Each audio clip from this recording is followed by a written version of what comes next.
Ayan guys, ang ating lulutuin ngayon ay paksiw sa gata na tulingan. Ayan, ito ang ating tulingan guys. Nilagyan ko na yan ng salt.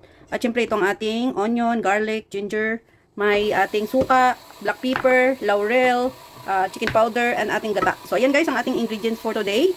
And ito ay ating sisimulan na para makaluto na natin guys at makakain na rin tayo. So ayan, syempre ilalagay lang natin lahat ang ating mga ingredients guys. So ito ang ating onion, ilagay lang natin lahat yan. Ginger, garlic. So, yan siya guys. Kunin na natin ito. Tsaka ito syempre. Yan. Ang ating black pepper. Yan. Wala akong gulay itong malagay guys. Kasi wala akong gulay dito sa bahay. At saka hindi ako nakababa. Itong ating laurel. Yan. Tama na yan. Syempre ang ating chicken powder.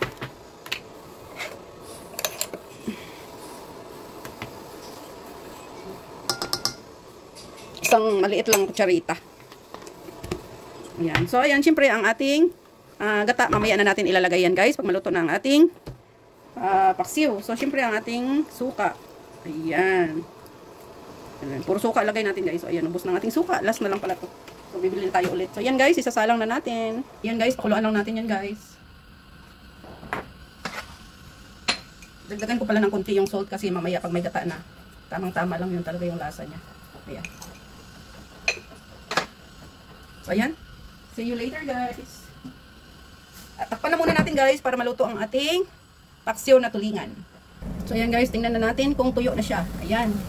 Tuyo na siya, guys. Wala na siyang sabaw. So, ilagay na natin ang ating gata, guys. Ayan. Ang ating pinakasabaw niya, yung gata. Ubusin ko na to, guys, kasi hindi naman na to, wala naman akong gamitan, Kaya, iubos ko na lang siya. Isang lata kagad. Ayan, guys. Ang ating adobo sa gata na tulingan. Wala akong gulay kasi guys dito. Kaya ayan, plain na lang siya na ano.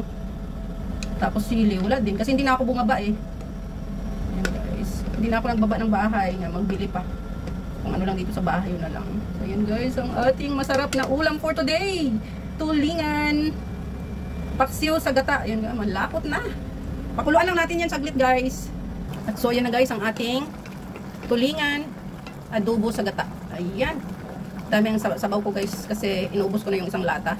Kasi wala na akong gagamitan. Sayang naman. So ayan guys. Thank you so much for watching at luto ng ating tulingan.